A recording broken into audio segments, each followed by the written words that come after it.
cek. Haleluya, puji Tuhan. Shalom teman-teman semuanya, boleh sama-sama dengan saya katakan shalom. Apa kabarnya? Luar biasa. Sekali lagi boleh saya tanya bersama-sama, apa kabarnya? Luar biasa. Haleluya, puji Tuhan. Saya percaya bahwa setiap teman-teman yang sampai di sini, kalau tadi saya juga dari kantor ya teman-teman ya, tahu ya daerah-daerah karet gitu kan hujan dan macet gitu kan ya. Saya melihat teman-teman berada di tempat ini, teman-teman memberikan keputusan untuk lebih memprioritaskan Tuhan daripada apapun. Teman-teman bisa datang beribadah di tempat ini. Saya percaya saat ini juga Tuhan pasti akan melihat kesetiaan daripada teman-teman semua. Amin teman-teman. Mari siapkan hati kita, jangan ada yang sia-sia ketika kita datang di tempat ini. Kita akan pulang dengan penuh dengan sukacita. Amin. Mari siapkan hati kita, kita akan memuji Tuhan, menyembah namanya. Terima kasih Tuhan.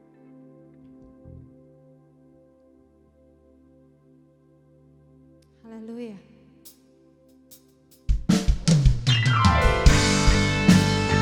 Terima kasih Tuhan, bahwa betapa ajaib Engkau Tuhan dalam kehidupan kami Tuhan.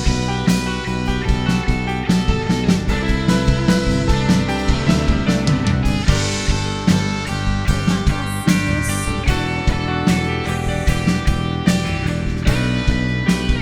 Mari kita mau nyatakan bersama-sama.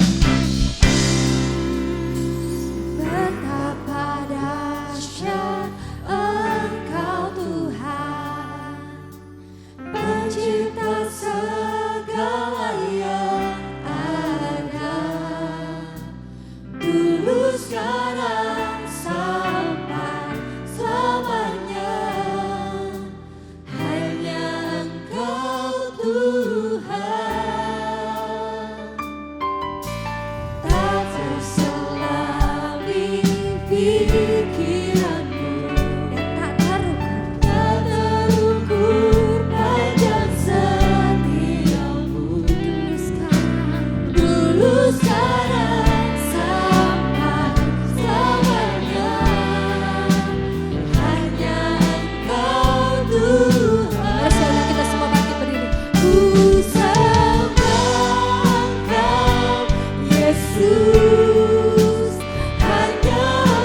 terus rasakan kebaikan-Mu di dalam kehidupannya kami Tuhan. Bahwa Engkau Allah. Terima kasih Tuhan. Ini kami sebagaimana kami ada Tuhan pada hari ini Tuhan. Kami rindu Tuhan untuk datang lebih lagi Tuhan. Kami mau memuji Engkau. Kami mau menyembah Engkau Allah, kami yang hidup karena benar Tuhan. Engkaulah Tuhan, kami yang hidup dari dulu sekarang sampai selama-lamanya Tuhan. Terima kasih Tuhan, kiranya Tuhan yang memimpin ibadah kami Tuhan dari awal hingga akhirnya Tuhan tutup bungkus dengan kuasa darah-Mu Tuhan. Urapan-Mu nyata di tempat ini Tuhan, dan kami semua Tuhan setiap memuji dan membesarkan nama-Mu Tuhan di tempat ini Tuhan. Terima kasih banyak Tuhan, sungguh Tuhan kami menyerahkan Tuhan ibadah ini di dalam tangan-Mu Tuhan, di dalam nama Tuhan Yesus Kristus. Mari setiap kita yang percaya kita sama-sama katakan amin, haleluya, puji Tuhan. Boleh berikan tepuk tangan yang meriah bagi nama Tuhan. Wow. Boleh kita sapa kanan kiri kita, katakan Tuhan Yesus baik dalam hidup kita. Amin. Tuhan Yesus baik, Tuhan Yesus baik guys. Halo. Ya, kita akan puji Tuhan kita akan besarkan nama Tuhan kita. Haleluya.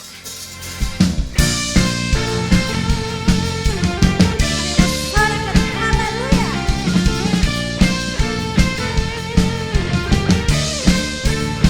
Mari nyatakan bersama-sama.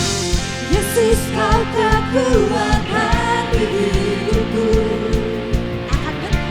Takkan gentar langkahku. Yes. Kau angkat tanganku di saat ku jatuh.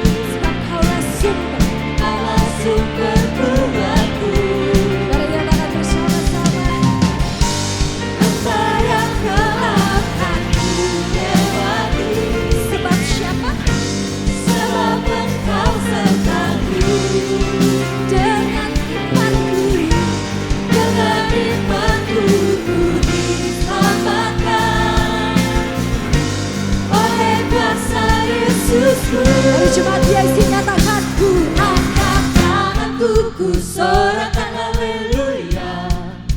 Namamu berkuasa, surga bumi nyatakan. Sekali lagi. Ku angkat tanganku, nyatakan kau hebat. Allah yang berkuasa, berkuasa selamanya. Yes.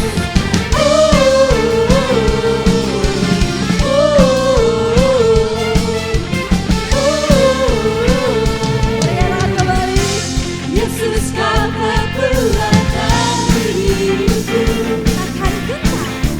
Takkan gentar langkahku. Kau angkat tanganku di saat ku jatuh. Sebab siapa? Kaulah sumber kuatku. Nyatakan bersama-sama.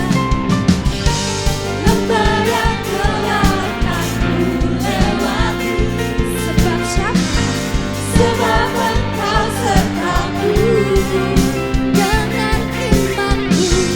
Dengan imanku ku diselamatkan oleh kuasa Yesusku. Semua. Ku angkat tanganku, ku sorakan haleluya. Namamu berkuasa, surga bumi nyatakan. Ku angkat tanganku, nyatakan kau hebat. Allah yang berkuasa, berkuasa selamanya. Semua.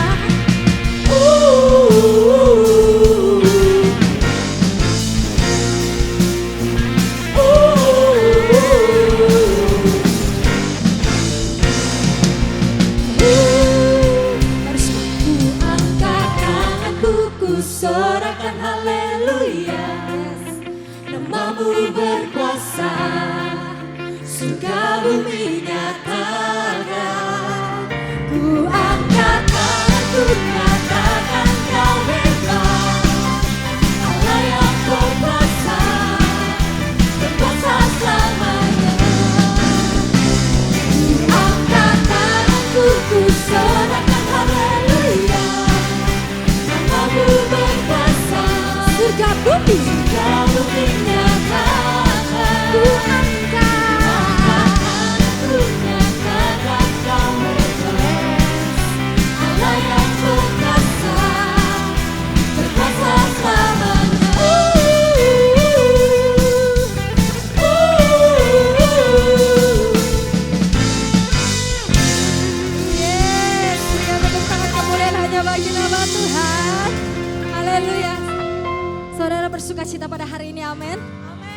bersukacita boleh tepuk tangan, bukan tepuk tangan, tepuk pundak. Tepuk pundak kiri kanannya, katakan yuk bersukacita sama-sama. Yes. Haleluya, silakan duduk teman-teman semua. Ini pengaruh macet kayaknya, silakan duduk. Puji nama Tuhan. Kita sudah memasuki awal bulan Februari ya teman-teman semuanya ya. Kalau pada bulan Januari kemarin, saya melihat bahwa setiap teman-teman banyak sekali memberikan kesaksian-kesaksian yang sangat memberkati saya secara pribadi. Mungkin saya mau membagikan sedikit cerita kehidupan saya gitu ya. Gak banyak yang tahu dari semua teman-teman saya siapa, saya juga nggak bercanda, bukan kayak gitu. Jadi gini teman-teman, berbicara tentang wish gitu kan. Intinya saya menulis wish dari beberapa tahun yang lalu, ini cerita saya ya teman-teman. Tuhan menjawab permohonan saya itu sangat banyak lah intinya. Intinya saya punya permohonan di mana saya punya kerinduan gitu kan. Tapi sebelum itu saya mau thank you sama siapa? Nia ya, ada datang nggak Nia? Kamu ya namanya Nia? Yang mana? Gak datang sakit, oke. Karena kesaksian dia sangat memberkati saya sekali gitu. Saya mau thank you sama dia gitu kan. Jadi intinya saya punya wish gitu sama Tuhan gitu kan. Singkat cerita saya bilang sama Tuhan, Tuhan saya pengen punya aset. Gitu kan beberapa tahun yang lalu. Saya berdoa kurang lebih hampir 10 tahun kalau nggak salah saya berdoa untuk saya mau punya rumah gitu kan. Singkat cerita Tuhan berikan gitu kan di 3 tahun atau 4 tahun yang lalu saya beli rumah dan saya KPR gitu kan. Ceritanya saya KPR rumah teman-teman, saya KPR jeret gitu kan. Dengan dengan saya punya kesombongan, gak apa-apa. Saya bisa bikin kue, saya jago ngapa-ngapain, duit, saya bisa semuanya, saya bilang gitu. Karena waktu itu kondisinya ya saya kerja, tapi saya ada bisnis gitu kan, kecil-kecil gitu kan. Jadi menurut saya bisa lah bulanannya. Sampai satu ketika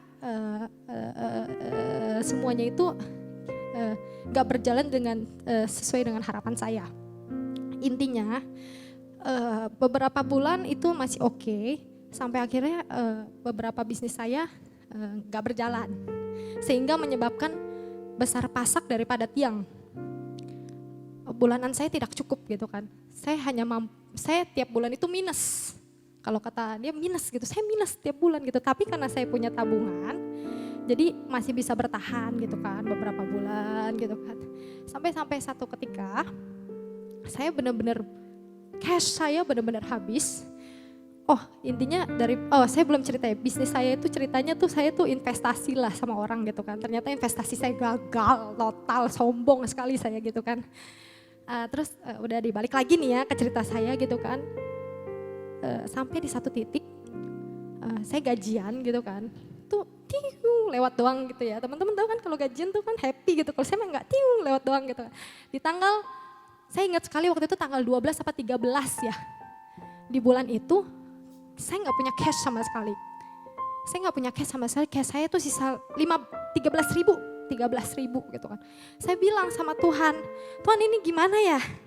Saya harus gimana ini gitu kan? Saya sudah memutar otak saya harus gimana gitu kan? Saya nggak cerita sama teman-teman, saya nggak cerita sama siapapun, sama keluarga pun saya nggak cerita gitu kan.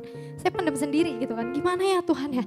Di tahun itu gitu kan, saya bilang saya nggak tahu harus gimana, saya nggak punya apa-apa. Saya punya si emas, tapi masa saya jual emas saya gitu kan. Terus kayak gimana gitu kan. Terus balik lagi gitu kayak Tuhan tegur saya gitu kan. Coba kamu lihat apa yang salah dalam hidup kamu. Gitu kan. Oke, saya pelan-pelan perbaiki kehidupan saya, karakter saya di mana saya suka semena-mena menggunakan uang. Money management saya berantakan. Dimulai dari itu gitu kan. Saya mulai perbaiki satu persatu dan yang saya bingungnya berjalannya saya bersama Tuhan, saya nggak pernah yang namanya kekurangan. Duit saya nggak ada, tapi saya terus dikasih makan enak, saya terus dikasih berkat-berkat yang maksudnya saya tetap dipelihara Tuhan. Ngerti gak teman-teman? Sampai kayak oke, setelah itu gitu kan, setelah saya memperbaiki setiap money management saya dengan baik, saya mengurangi yang namanya jajan kopi ya Starbucks 30 sampai 40 ribu ya gitu kan. Saya mengurangi itu, saya turun downgrade gitu kan. Saya bilang tapi tetap gak bisa nih downgrade kayak gini, gak bisa gitu kan. Saya downgrade lagi, saya bikin sendiri kopi saya gitu kan. Saya bilang saya bikin, karena mama saya tukang kopi, saya ambil kopi dia gratis kan. Saya ambil kopinya, saya bawa ke kantor gitu kan. Saya cuma beli susu segala macam. Intinya saya mengubah money management saya dan saya mengubah karakter saya yang semena-mena menggunakan uang pada saat itu gitu kan. Berjalannya waktu Tuhan pulihkan. Dan bukan cuma itu juga gitu kan.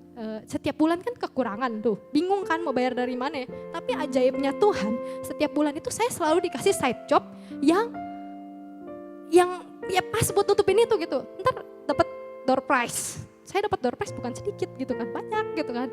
Ntar saya kalau teman-teman yang Instastory saya pasti tahu gitu kan, ini orang hoki banget dapat. Enggak, itu kemurahan Tuhan. Buat saya itu kemurahan Tuhan, saya bisa dapat door prize segala macam gitu. Sampai satu ketika saya mau beli baju, saya nggak mau beli baju. Saya punya baju putih itu luntur buat pelayanan gitu kan. Saya nggak punya baju putih gitu kan. Tapi saya nggak ngomong sama siapa-siapa, saya juga nggak mengeluh sama Tuhan. Tapi 2 hari setelah baju itu luntur, saya dapat baju putih 2. Bingung nggak? Terus udah gitu, bahkan skincare, saya kan cut tuh, saya nggak mau beli skincare. Saya cut gitu kan, biarin aja saya cantik apa adanya gitu kan. Saya nggak mau beli skincare gitu. Saya cut, tapi Tuhan kasih saya skincare yang mahal lewat orang. Sampai kayak bingung saya pelihara, Tuhan pelihara saya sampai kayak gitu. Itu yang kayak pendeta-pendeta ngomong, dia nggak punya apa-apa, tiba-tiba di depan rumah dia tuh ada kayak apa tuh makanan gitu kan. Kan kadang kita kayak nggak habis pikir dari mana, dari langit diturunin kan, nggak mungkin gitu kan, kayak mikirnya seperti itu gitu kan. Tapi itulah pemeliharaan Tuhan gitu kan. Sampai saya ingat di dalam Matius 6 kayak ngomong gini, bunga bakung aja bunga bakung aja Tuhan dandanin, apalagi engkau anak-anak Tuhan gitu kan. Saya langsung kayak, ini gue banget, soalnya gak ada yang percaya kalau gue susah woi, ya kan, gak ada yang percaya kan, ini gue banget gitu kan. Sampai akhirnya gitu kan, sampai akhirnya tuh saya bilang sama Tuhan, puji Tuhan gitu kan, kian hari semakin baik, kehidupan saya semakin baik. Saya punya lagi wish sama Tuhan, Tuhan rumah saya kan lumayan nih gitu kan, kalau bisa, maksudnya lumayan jauh ya gitu kan, saya pengen punya mobil, saya bilang gitu kan, kalau boleh gitu, kalau boleh saya mau punya mobil. Saya berdoa sama Tuhan, di samping saya berdoa sama Tuhan dan saya punya bisnis gitu kan, saya pelan-pelan, saya jadi palu gada, apa yang lu gak ada, gue ada gitu kan, maksudnya bisnisnya ya halal ya. Saya juga thank you sama Kobeni gitu kan, maksudnya Kobeni tuh banyak banget kasih saya insight bisnis, kayak kasih ke saya penerawang, pokoknya itulah, sampai saya tanya jual beli mobil kayak gimana, Kobeni bantu saya banget gitu kan. Saya sampai jual beli mobil gitu kan, nggak ada yang tahu gitu kan.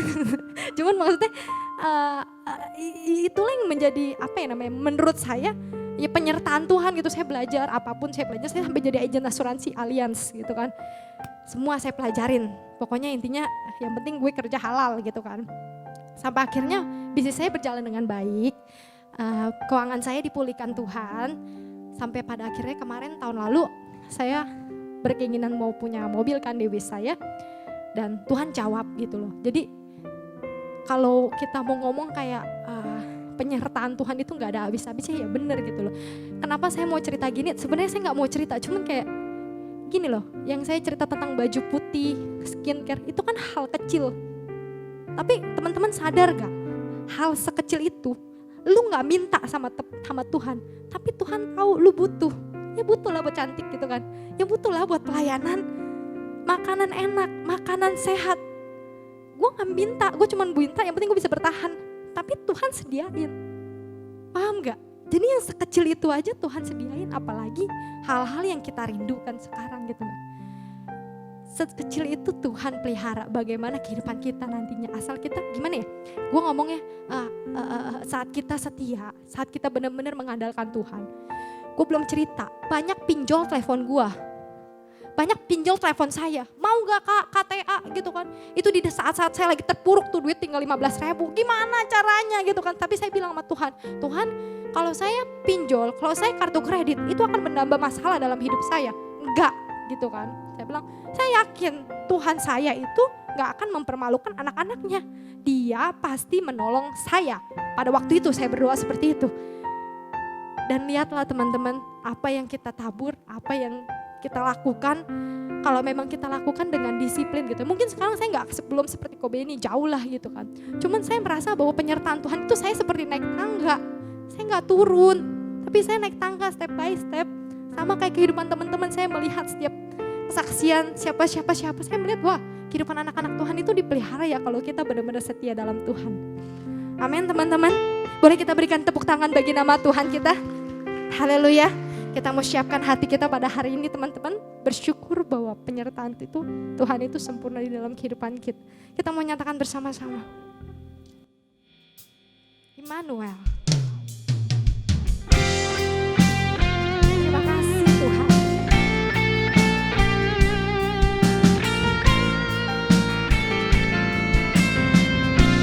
Terima kasih Tuhan.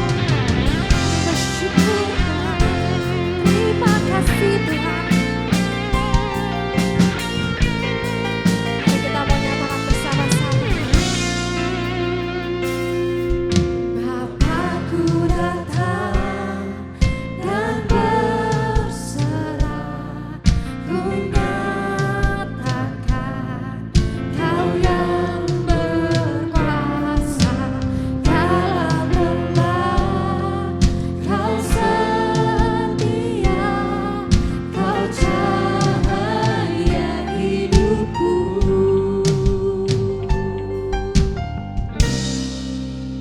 Kau kuatkan aku bertahan, Kau harapan dalam kesesakan, Kau buktikan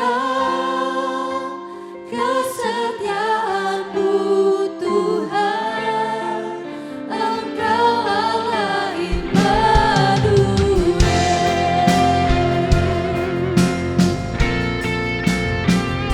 Mari kita mau nyatakan kembali.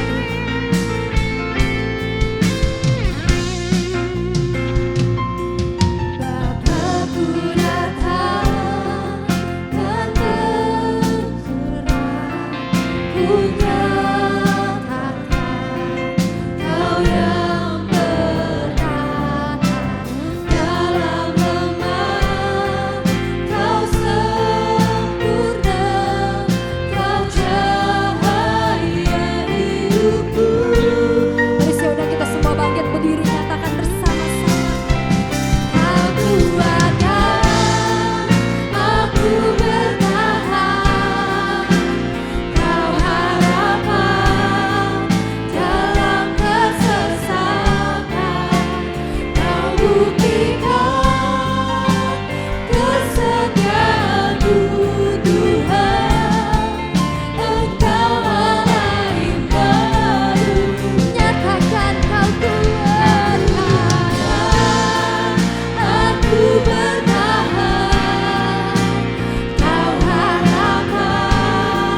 Haleluya. Tuhan, inilah pujian dan penyembahan kami Tuhan. Biarlah ini boleh menjadi berkenan di hadapan-Mu Tuhan. Sebentar firman-Mu akan diberitakan Tuhan. Pakai hamba-Mu Tuhan, yang hanya berguna ketika Engkau berkenan memakainya Tuhan. Sembunyikan hamba-Mu ini di belakang salib-Mu Tuhan. Pakai lidah bibir hamba-Mu ini untuk menyampaikan apa yang menjadi kerinduan Engkau buat teman-teman BIC Tuhan. Terima kasih Tuhan, biarlah Engkau yang beracara. Kami siap mendengarkan firman Tuhan. Biarlah kami boleh membuka hati kami selebar-lebarnya untuk menerima firman Tuhan. Terima kasih Tuhan. Hanya di dalam nama Tuhan Yesus kami berdoa dan mengucap syukur. Haleluya. Amin. Haleluya. Terima kasih untuk kesempatannya. Kalau hari ini saya boleh berdiri di sini, boleh membagikan firman kepada teman-teman, ini merupakan suatu kehormatan yang jauh dari pemikiran saya ketika saya pertama kali mengenal Tuhan. Tetapi hari ini Tuhan bawa saya ke tempat ini, saya mau belajar hanya untuk taat dan menyenangkan hati Tuhan saja. Oke. Ya, teman-teman, gereja kita mempunyai tema umum yaitu penuaian sebagai pernyataan akan anugerah Tuhan. Di BIC pun kita juga punya tema tahunan, yaitu password yang telah disampaikan sama Kobeni di awal tahun ibadah perdana kita di Januari. Ya, singkat saja, P itu untuk put first God in everything, A itu untuk always be thankful, S itu untuk source, sumber, S itu start working, dan word adalah firman Tuhan. Ya, jadi pada malam hari ini yang saya ingin bagikan adalah saya mencoba untuk menggabungkan dua tema ini, tema umum dan tema BIC. Oke. Ada satu kisah di Alkitab yang ingin saya bagikan kepada teman-teman. Saya percaya ini cerita yang cukup familiar, yang kita tahu, yaitu Elia dan janda di Sarfat. Ya, teman-teman bisa lihat ceritanya secara lengkap perikopnya di 1 Raja-Raja 17 ayat 7 sampai 16. Saya tidak akan bacakan setiap ayatnya, tapi saya akan ceritakan secara singkat saja untuk merefresh memori kita. Jadi ketika itu Tuhan mengirim Elia untuk pergi ke Sarfat. Dan di sana Tuhan bilang Elia akan diberi makan oleh seorang janda. Jadi singkat cerita Elia datang ke Sarfat, bertemu dengan janda ini, dia meminta minum, dia meminta makan, dan akhirnya diberikan oleh janda itu. Terlepas daripada masa itu adalah masa kekeringan yang hebat. Kekeringan hebatnya itu sampai kekeringan itu berjalan selama 3 tahun 6 bulan. Sungai pun dikatakan sampai kering. Ya, singkat cerita janda itu memberikan apa yang diminta Elia, makanan yang terbilang saat itu langka, dan akhirnya janji Tuhan tergenapi di dalam kehidupan janda itu. Itu singkat ceritanya. Nanti ayat-ayatnya kita akan bacakan ketika saya membawakan poin-poinnya. Ya, dikatakan masa kekeringan itu 3 tahun dan 6 bulan. Sungai sampai kering. Jadi ketika seseorang meminta air aja itu sudah berharga, apalagi meminta makan. Ya, yang janda itu katakan apa? Hanya ada segenggam tepung dan dalam tempayan dan sedikit minyak dalam buli-buli. Mau dibuatkan untuk makan, habis itu besok meninggal. Ini kan miris banget ya dengarnya ya. Tapi kita tahu di akhir cerita ini janda ini menuai. Ya, bicara menuai itu identiknya dengan kelimpahan. Ketika ladang sudah mengundi, siap dipanen, banyak, saatnya menuai. Tetapi hari ini cerita yang kita dengar, janda ini menuai di dalam kesedikitannya. Tadi ketika Puput bersaksi tentang, aduh udah tinggal 13.000, besok nggak tahu mau ngapain. Ini kondisi yang kurang lebih sama dengan janda di Sarfat ini. Ini lebih parah, besok mati, udah rencana, besok mati. Ya, jadi saya memberi judul firman Tuhan pada malam hari ini, menuai dalam keterbatasan. Ya, kita lihat bahwa dari cerita janda di Sarfat, seseorang mampu menuai dengan keterbatasan, mampu menuai dengan segenggam tepung dan sedikit minyak. Kenapa bisa begitu ya? Nah, yuk sama-sama kita mau tahu apa sih yang dilakukan janda ini. Oke, saya minta teman multimedia untuk tampilkan ayat 1 Raja-Raja 17 ayat 12a. 1 Raja-Raja 17 ayat 12a.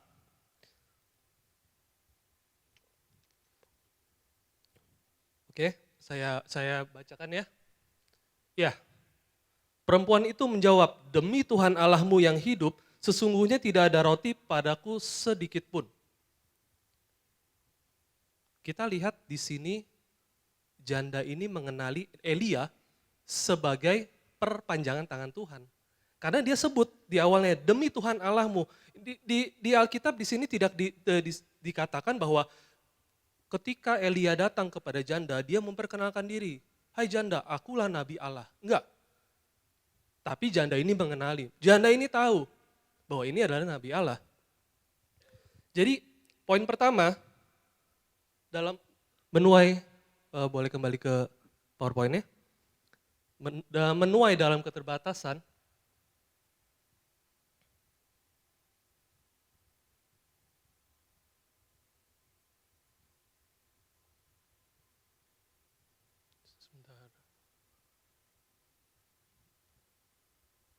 Oke, mungkin boleh dibantu aja sama multimedia.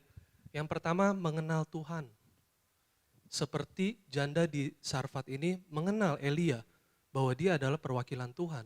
Sehingga apa yang diminta daripada Elia, yang terdengar agak keterlaluan ya, tapi dia percaya ini adalah kehendak Tuhan. Jadi, next. Ya, mengenal Tuhan. Yang pertama mengenali suara Tuhan.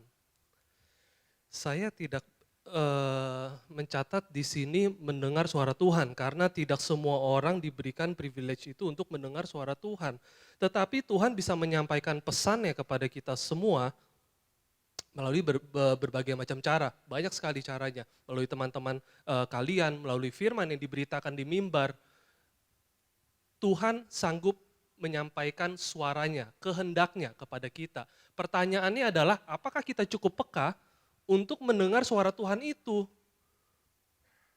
Karena ketika kita tidak peka, ketika suara itu datang bolak-balik di depan kita, percuma, kita tidak akan menangkap. Kita tidak akan menangkap suara Tuhan, kita tidak akan menangkap kehendak Tuhan. Padahal hari-hari ini kita sangat membutuhkan dengan segala pertimbangan, keputusan, kondisi, situasi, kita butuh suara dari Tuhan. Ketika kita berada di suatu persimpangan, satu hal yang saya percaya yang paling aman adalah ketika kita melakukan kehendak Tuhan. Terlepas seberat apapun, coba percayalah ketika kita turut sesuai dengan kehendak Tuhan, Tuhan yang akan pimpin. Tapi kalau kita malah melenceng, kita malah melakukan hal yang berlawanan daripada Tuhan, maaf, Tuhan juga akan tidak turut campur tangan. Seberapa banyak kita berserah, sebegitu banyaklah Tuhan bisa turut campur tangan di dalam kehidupan kita. Ya, jadi untuk mengenali suara Tuhan kita harus melatih kepekaan kita. Nah, hari-hari ini cukup sulit, seakan-akan hidup kita dipersulit. Yang pertama, seringkali pikiran kita, kekhawatiran kita, ketakutan kita, kekecewaan kita, itu seakan-akan kita membangun tembok. Sehingga suara Tuhan itu tidak terdengar. Kita tidak mengenali suara Tuhan. Apalagi salah satunya medsos. Hari-hari ini kita juga harus memiliki hikmat, memiliki filter IG tentang firman Tuhan. Karena seakan-akan semua orang menjadi ahli teolog. Jadi pakar teolog. Jadi kalau kita tidak mempunyai hikmat, kita tidak tahu mana yang benar, mana yang salah, ini akan semakin berbahaya. Dengan mengatasnamakan firman, dengan mengatasnamakan Tuhan, kok lama-lama kok kita malah pelan-pelan jadi jauh sama Tuhan ya? Kenapa nih? Nah, itu medsos, saya bukannya bilang kita nggak boleh main medsos ya, tapi gunakanlah medsos dengan bijak. Kemudian apa? Lingkungan sekitar kita, pergaulan yang salah. Bagaimana Tuhan mau menyampaikan apa yang menjadi kehendaknya ketika orang-orang yang di sekeliling kita adalah orang-orang yang tidak mengenal Tuhan. Jadi kita harus mengelilingi pergaulan kita dengan orang-orang yang takut akan Tuhan. Sehingga suara itu semakin lama semakin jelas. Semakin jelas, bukannya tiba-tiba, hai Rocky lakukan ini. Enggak, suara Tuhan enggak begitu. Tapi ketika kita sudah mengasah kepekaan kita, ada satu suara di dalam hati. Ada rasa kegelisahan ketika kita berbuat salah. Itulah suara Tuhan, itulah Roh Kudus sedang mengingatkan kita. Ya, tidak hanya mengenali suara Tuhan, tetapi kita juga bagaimana cara kita mengenali suara Tuhan dengan membaca firman. Atau di gereja kita dengan mendengar firman setiap paginya sudah difasilitasi. Kemudian apa? Komunitas yang benar, komunitas yang seperti ini. Saya nggak bilang BIC ini kumpulan orang-orang suci dan malaikat, bukan. Tapi saya percaya ini adalah kumpulan orang-orang yang mau berbenah diri, memperbaiki diri. Kita tahu kita salah dan kita sedang mencari kebenaran untuk memperbaiki diri kita. Jadi dengan datang ibadah seperti ini. Kalau hari ini kita bilang kita tidak bisa mendengar suara Tuhan, percayalah Tuhan sangat bisa. Kalau Tuhan bisa menggunakan burung gagak untuk mengantarkan makanan kepada Elia, terlebih lagi Tuhan bisa pakai firman yang diberitakan di mimbar ini, di dalam setiap ibadah. Ibadah BIC, ibadah umum, pertemuan komsel, itulah suara Tuhan. Tapi terkadang karena ketidakpekaan kita, kadang kita tidak menangkap. Kalau itu sebenarnya dituliskan, especially for Rocky. Kita nggak akan bisa menangkap kalau kita tidak kenal suara itu. Yang kedua, tidak hanya mengenali suara Tuhan, tetapi kita juga mau mengenali cara kerja atau didikan Tuhan. Ini menjadi sangat penting sekali. Saya ada siapkan satu video, mungkin multimedia boleh tayangkan. Why do bad things happen to good people? If one has faith, all things have meaning. But why would a loving God allow these tragedies to happen? Does the Lord, as Mr. Frank suggests, want us to suffer?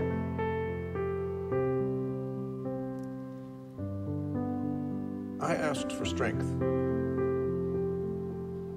and God gave me difficulties to make me strong. I asked for wisdom, and God gave me problems to solve. I asked for courage, and God gave me dangers to overcome. I asked for love, and God gave me troubled people to help. My prayers were answered.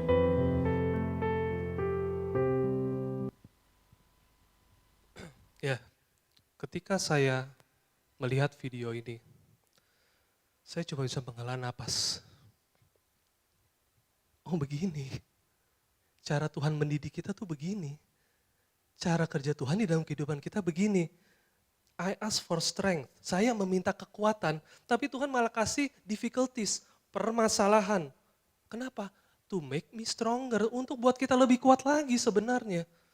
Ketika kita minta wisdom, hikmat, Tuhan malah kasih problem untuk kita selesaikan. Ketika kita minta courage, keberanian, Tuhan malah kasih kita bahaya untuk kita atasi. Ketika kita minta kasih sama Tuhan, Tuhan kasihnya orang-orang yang bermasalah yang tidak datang di dalam kehidupan kita untuk kita tolong. Terakhir dia bilang apa? My prayer were answered. Doa-doaku terjawab. Saya percaya inilah orang-orang yang mengerti Tuhan benar-benar. Mungkin kalau kita tidak terlalu mengenal Tuhan, kita akan bilang, Tuhan, saya minta apa, aku dapatnya apa sih? Karena kita tidak bisa mendalami pemikiran Tuhan. Dia bahkan sebenarnya memberikan lebih baik lagi dari apa yang kita minta. Tetapi memang ada prosesnya. Itu tidak serta-merta dikasih kita begitu aja, Tuhan mau mobil. Enggak brek langsung di garasi kita besok pagi bangun-bangun ada. Enggak begitu caranya. Kalau tadi saya boleh pinjam kesaksian dari Puput, harus mengelola keuangannya lagi, harus membereskannya lagi. Kenapa? Karena pendidikan ini, ilmu pengetahuan dari Tuhan yang kita dapat, ini akan berguna untuk kita ke depannya, untuk seterusnya. Karena Tuhan tidak akan memberikan sesuatu yang sifatnya temporary, yang instan. Karena sesuatu yang instan itu tidak bertahan lama. Ya, sama seperti janda di Sarfat, dia mengenali Tuhan. Sehingga permintaan yang aneh-aneh daripada Nabi Elia diiyain. Karena dia tahu, oh ini suara Tuhan. Tugas saya hanya untuk turut kehendaknya saja.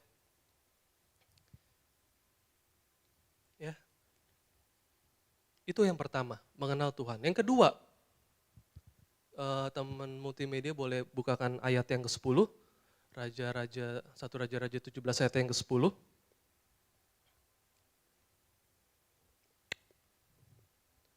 10 sampai 11, saya bacakan ya, sambil disiapkan. Sesudah itu ia bersiap lalu pergi ke Sarfat. Setelah ia sampai ke pintu gerbang kota itu, tampaklah di sana seorang janda sedang mengumpulkan kayu api. Ia berseru kepada perempuan itu, katanya, cobalah ambil bagiku sedikit air dalam kendi supaya aku minum. Oke, ayat berikutnya. Ketika perempuan itu pergi mengambilnya, ia berseru lagi, cobalah ambil juga bagiku sepotong roti. Tunggu, ini orang datang udah minta air. Di saat kekeringan, di saat sungai itu kering. Oke lah, gak apa-apa, janda itu datang bawain. Habis itu, Nabi Elia minta lagi makan. Gimana reaksi janda ini? Reaksi janda ini di ayat yang ke-12. Perempuan itu menjawab, demi Tuhan Allahmu yang hidup, sesungguhnya tidak ada roti padaku sedikit pun, kecuali segenggam tepung dan tempayan dan sedikit minyak dalam buli-buli. Dan sekarang aku sedang mengumpulkan 2-3 potong kayu api, kemudian aku mau pulang dan mengolahnya bagiku dan bagi anakku, dan setelah kami memakannya kami akan mati. Ini keadaan saya. Tuhan masih mau Nabi Elia masih mau minta makan lagi. Karena ketika pertama kali diminta air, Alkitab tidak mencatat ada resistance dari janda itu. Tapi ketika diminta satu lagi, baru janda ini ngomong. Jadi hal kedua yang ingin saya bagikan bersama teman-teman, boleh kembali ke PowerPoint ya. Iya. Taat.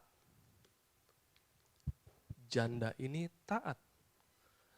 Terlepas seberapa beratnya yang diminta Nabi Elia, dia tetap taat karena dia percaya Nabi Elia adalah perwakilan daripada Tuhan. Suara Tuhan yang terdengar di telinga dia. Apa sih kalau kita menempatkan diri kita sebagai jandanya nih ya. Wah, dari jauh udah wah ini Nabi Allah yang terkenal itu. Yang terbesit di dalam pikiran kita apa? Oh, dia bakal berkatin saya nih. Dia mungkin ada buat sesuatu kali ya buat saya.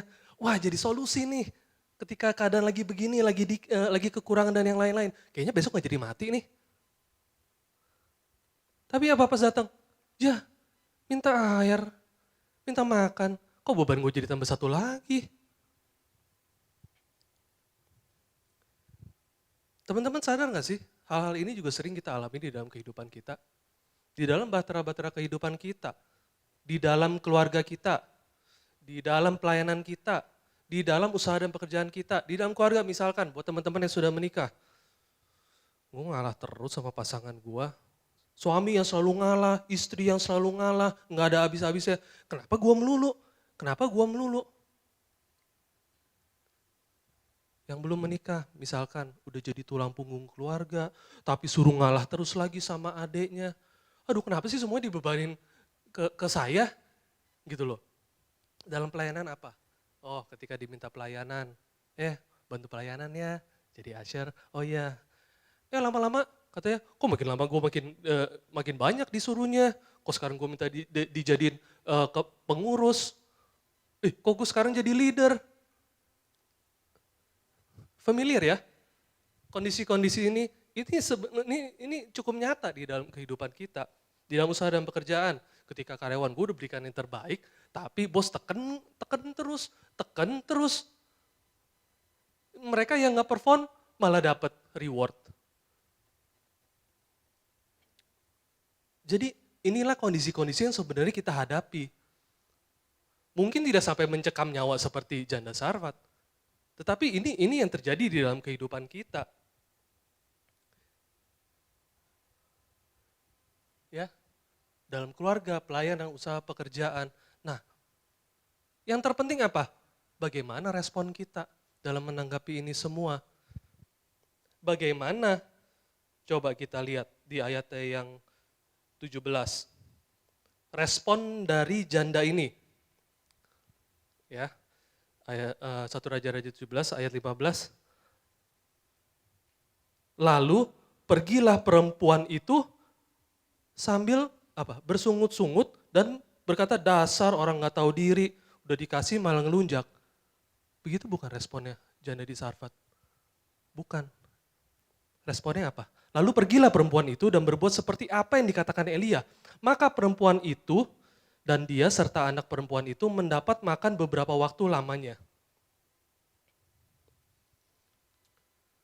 Mungkin kalau hari ini seakan-akan Tuhan belum menjawab apa yang menjadi kerinduan kita. Coba kita introspeksi diri kita. Apa benar kita udah sepenuhnya taat sama Tuhan? Udah full submission belum sama Tuhan? Jangan-jangan ketika di proses satu kita berhasil, tapi di proses kedua kita gagal. Akhirnya apa? Kita harus mulai dari awal lagi. Tuhan harus mengembalikan kita ke square one lagi.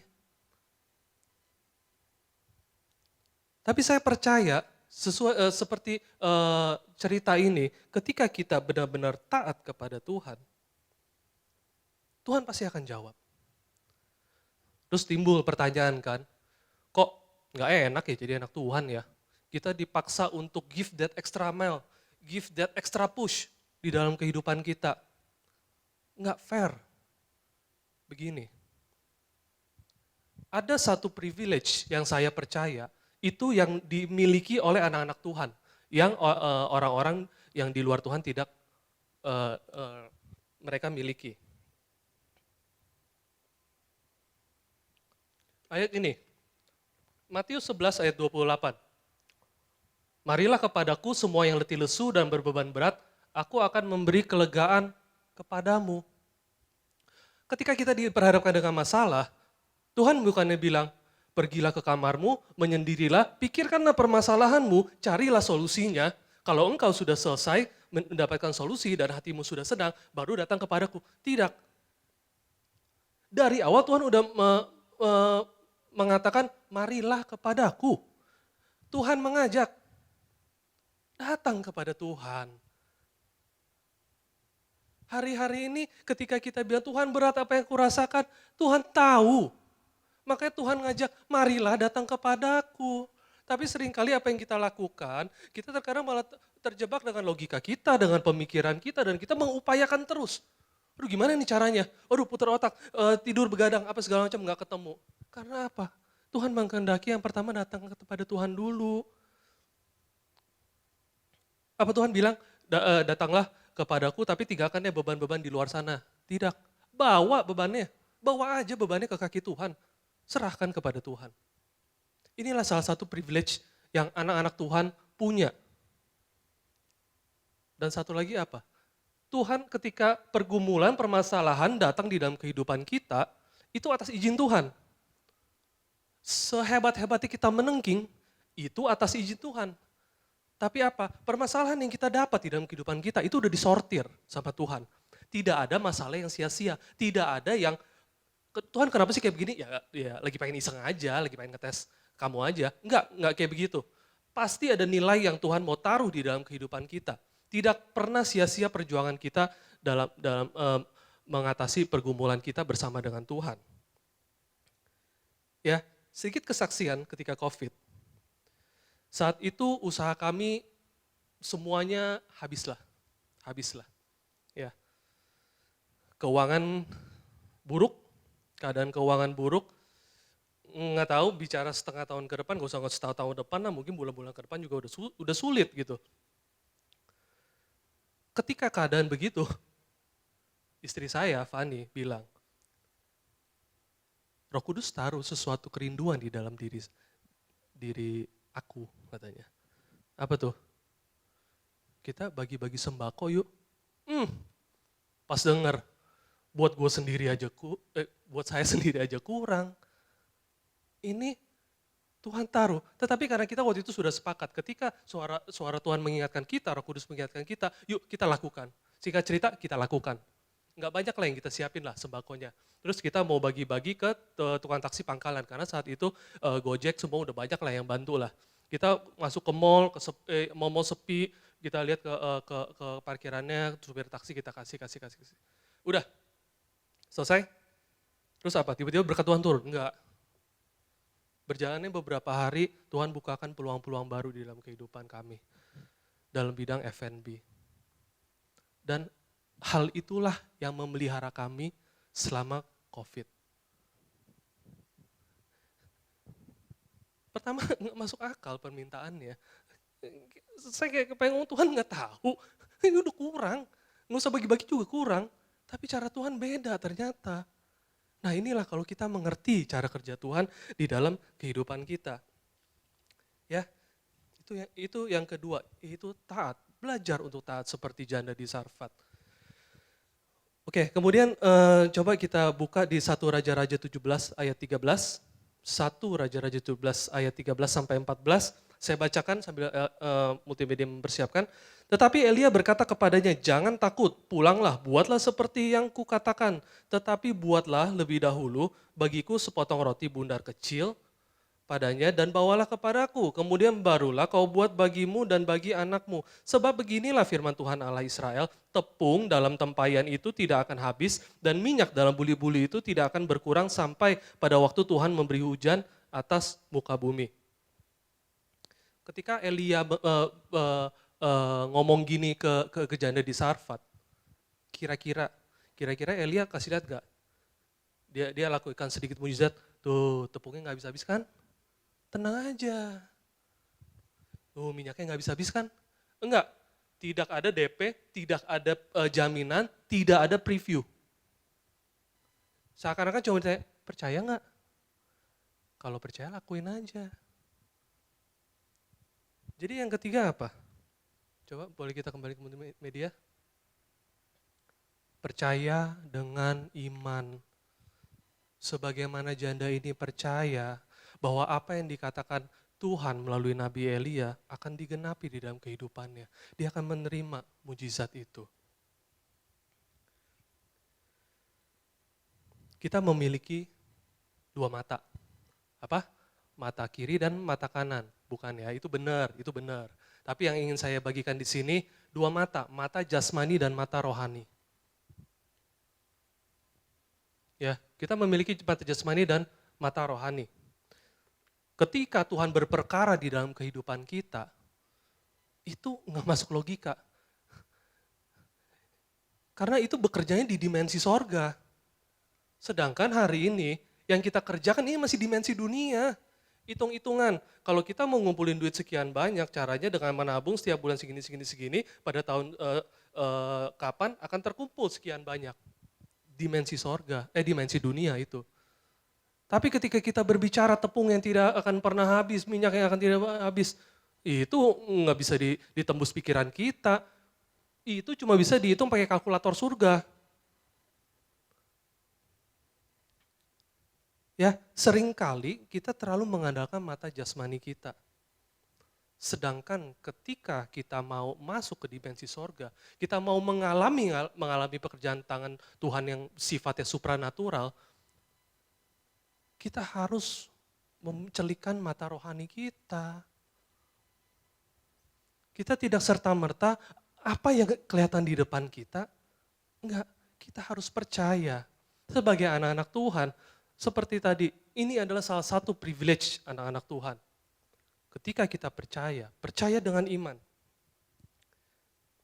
Ya. Dan yang kedua adalah iman pribadi dan bukan pinjaman.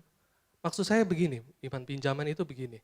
Ketika kita pertama kali mengenal Tuhan, kita pasti akan mendengar banyak kesaksian dari teman-teman Komsel, jemaat yang lain dan menguatkan kita. Terus yang kita lakukan apa? Wah, pengen nih mengalami mujizat kayak orang ini nih. Akhirnya apa yang kita lakukan? Copy paste. Apa yang dia lakukan, kita copy paste. Salah nggak? Enggak, sepenuhnya salah sih. Itu menjadi satu titik awal kita mulai bertindak.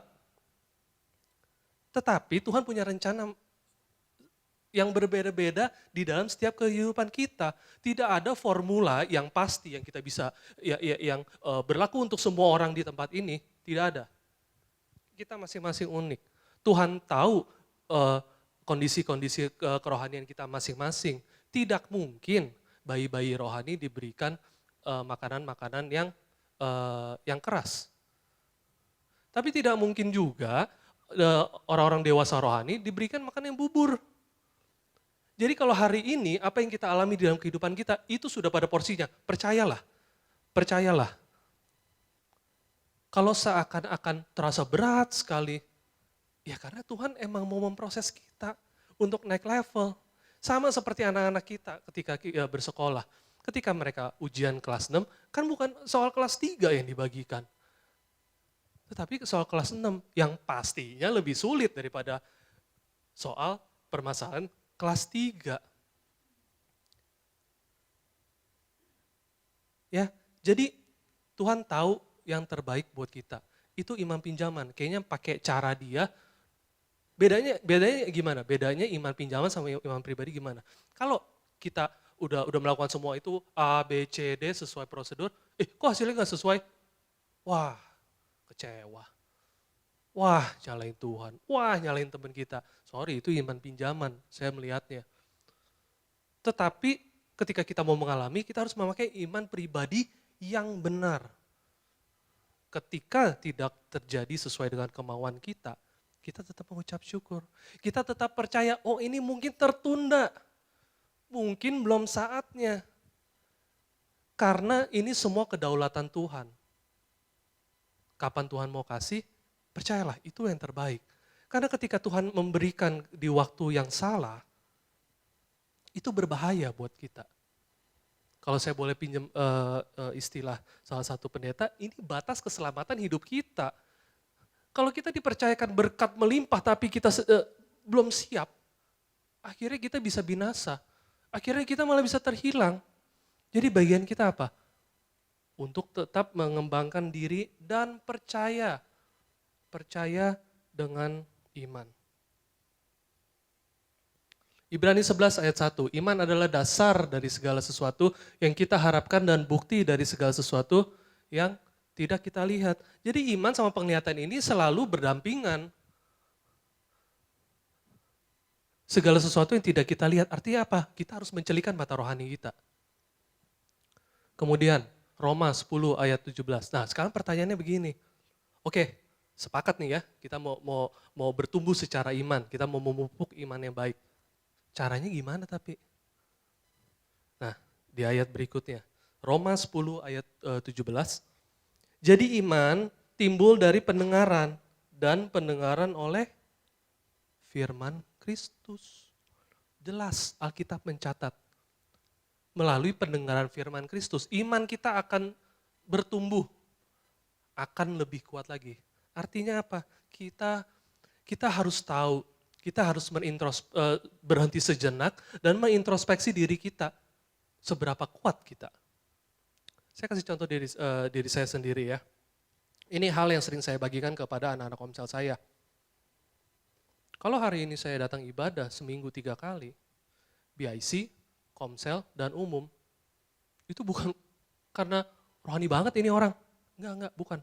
Bukan karena itu.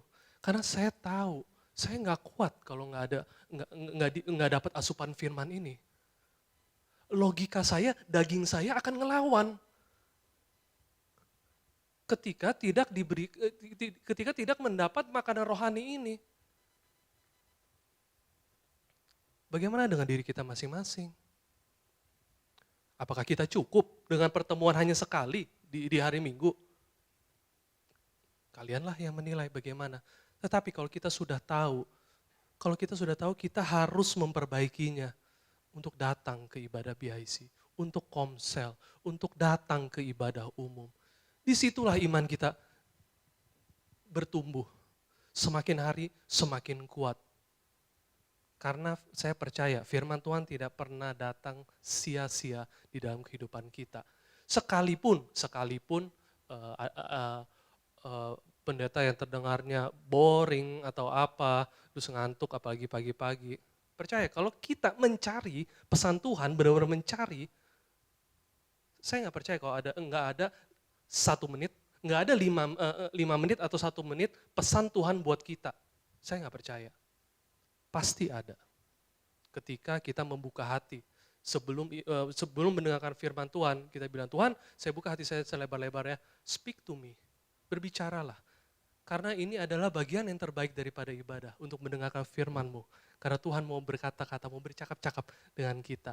Bahkan memberi nasihat secara spesifik, especially for you. Ya, itu poin ketiga dan yang terakhir.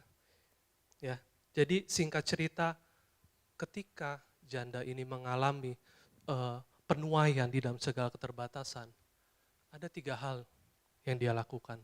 Yang pertama, dia mengenal Tuhan.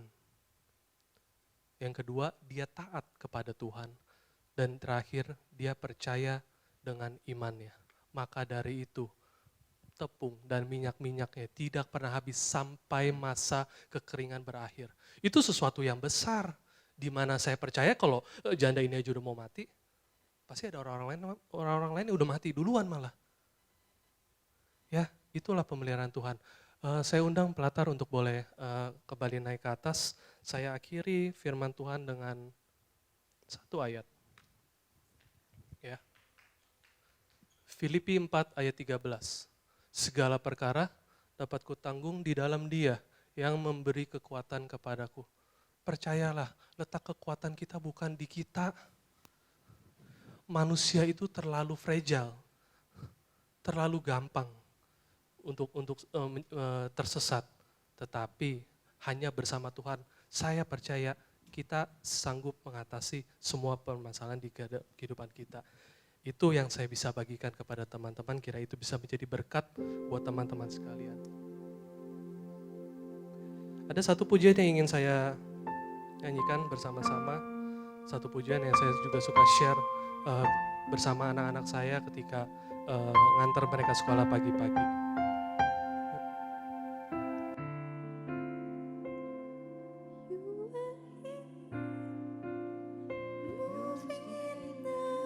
Saya undang teman-teman untuk kita boleh bangkit bersama. I worship you are here, working in this place. I worship you, I worship you. You are here, moving in our midst. I worship you, I worship you.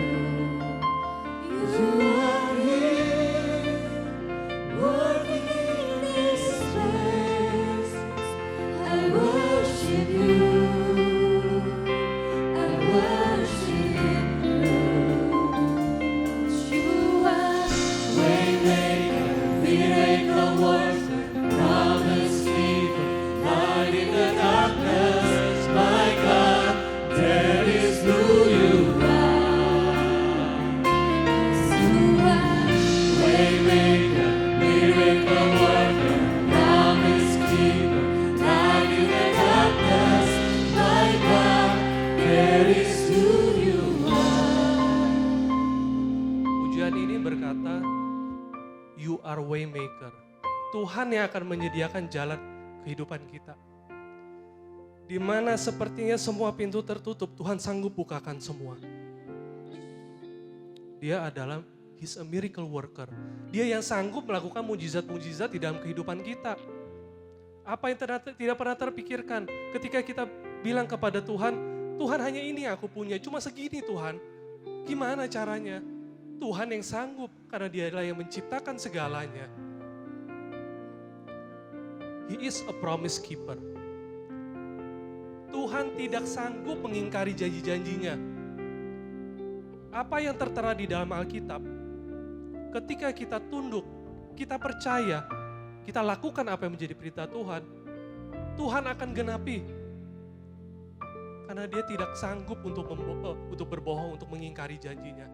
Dan yang terakhir, light in the darkness. Dialah terang di dalam kegelapan. Ketika kita merasa hidup kita, Tuhan aku kok sendiri, Tuhan keadaanku kok begini, suram, gelap. Percayalah, ada terang yang tidak pernah sirna. Ada Tuhan di dalam kehidupan kita. Dan tidak pernah salah ketika kita menaruh pengharapan kita di dalam Tuhan. karena dia sanggup melakukan segalanya. Inilah yang saya bagikan kepada anak-anak saya juga, dan saya tanamkan kepada mereka. Hanya perlu Tuhan, kamu hanya perlu Tuhan.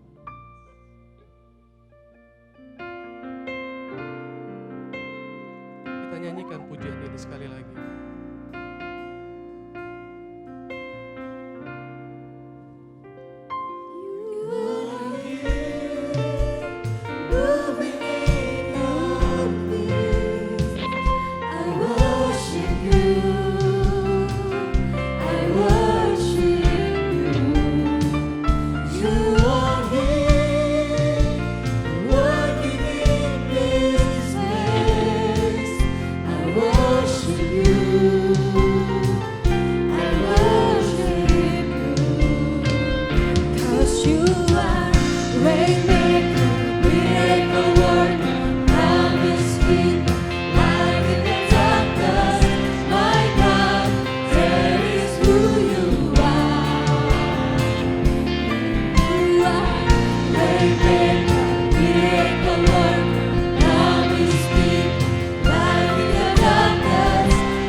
Firman Tuhan telah diberitakan, hamba-Mu telah selesai berbicara, tapi biarlah Roh Kudus terus bekerja di dalam diri kami masing-masing Tuhan. Terus berikan kami pengertian untuk mengenal Engkau. Sanggupkan kami untuk tetap taat Tuhan, apapun kondisinya itu Tuhan.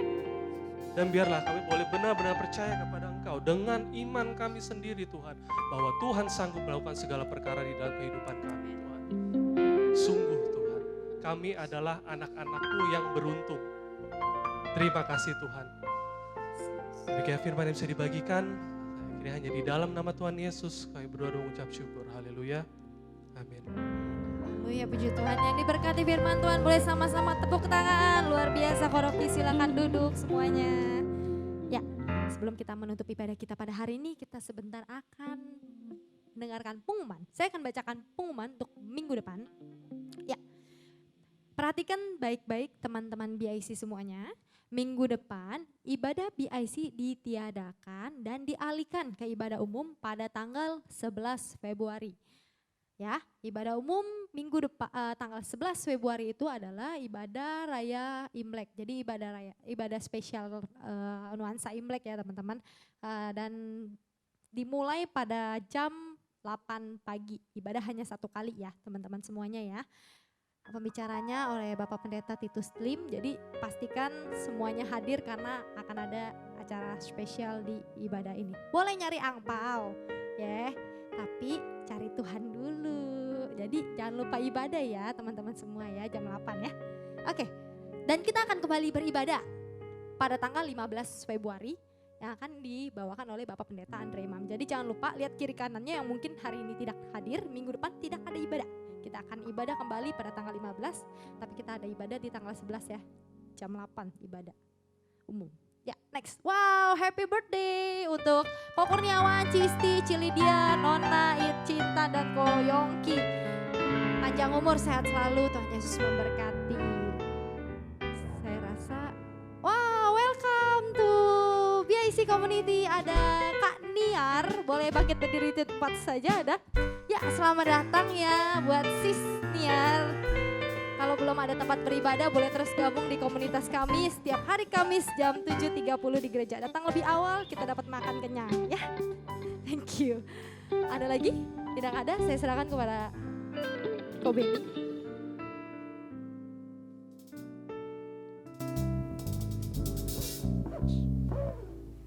Haleluya. Diberkati firman Tuhan ya. Amin ya. Rocky sudah membawakan dengan luar biasa. Nah, kita juga menerima berkatnya yang luar biasa, kita tangkap firman-Nya dan kita praktekkan.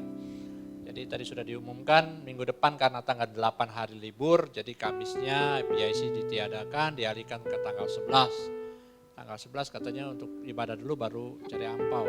Sincia tanggal 10 ya? Iya, cari angpau dulu, cari angpau tanggal 10, perpuluhan tanggal 11, oke? Jangan lupa begitu, oke? Terus tanggal 14 jangan lupa, 14 Februari hari apa? Bukan Valentine, pemilu. Jadi saya menghimbau teman-teman semua gunakan hak pilihnya dengan baik ya. Coblos, pilihlah yang mana yang kalian rasa pilih, boleh. Kita nggak mengarahkan, mau pilih 1 boleh, 2 boleh, 3 boleh, ya terserah yang mana aja yang dipilih, yang berdasarkan hati nurani kalian. Pokoknya apapun yang Tuhan kasih dalam kehidupan kalian, kalian boleh pilih ya. Kita gereja tidak mengarahkan, tapi kalian bisa pilih berdasarkan hati nurani kalian. Saya rasa itu aja, tidak ada pengumuman lain. Oke. Tadi yang sudah makan boleh, tadi datang sudah makan, sudah nikmati, yang belum boleh nanti akan bawa pulang makanan. Dan makanan pada hari ini disediakan oleh salah satu jemaat kita di gereja ini, yaitu Darius dan Mercy. Tepuk tangan. Ucap syukur pada Darius keluarga yang sudah menyediakan makanan buat kita di BIC. Marilyn, sorry. Tuhan tahu ya. Jadi kalau teman-teman yang mau juga berpartisipasi boleh. Tapi kalau misalnya bilang, aduh saya nggak mau sumbang 100 is okay. Beberapa teman boleh diajak untuk berbagi berkat lah. Ya.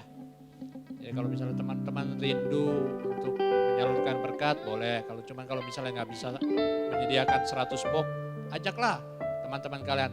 Kalian boleh pilih teman-teman kalian, yuk patungan yuk sama saya, boleh. Kalian ajak aja 100 orang, nggak apa-apa, it's okay. Jadi 1 orang bayar sendiri. Ya Tuhan Yesus baiklah buat kita semua dan buat komunitas. Dan terima kasih kepada Puput, tadi kesaksiannya luar biasa. Jadi Puput sudah punya rumah, punya mobil. Pekerjaannya oke. Yang belum ada apa? Yang belum ada apa? Haleluya. Jadi pria-pria tolong lihat dia baik-baik. Segeralah. Oke, saya rasa tidak ada pengumuman yang lainnya. Kita akan akhiri, nanti Wagam akan berdoa. Mari kita tutup. Itu lagu kita ya. Lagu GPDI aja. Lagu GPDI Jabatala. Itu lagunya enak sekali. Ya, mari kita makin berdiri. Nanti Wagam akan berdoa. Bapa yang meninggalkanku, penopang hidupku, ku berduka di setiap langkahku, pengharapan hidupku.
kasih Bapak atas kebaikan-Mu di mana Engkau telah memimpin kebaktian pada hari ini ya Bapak.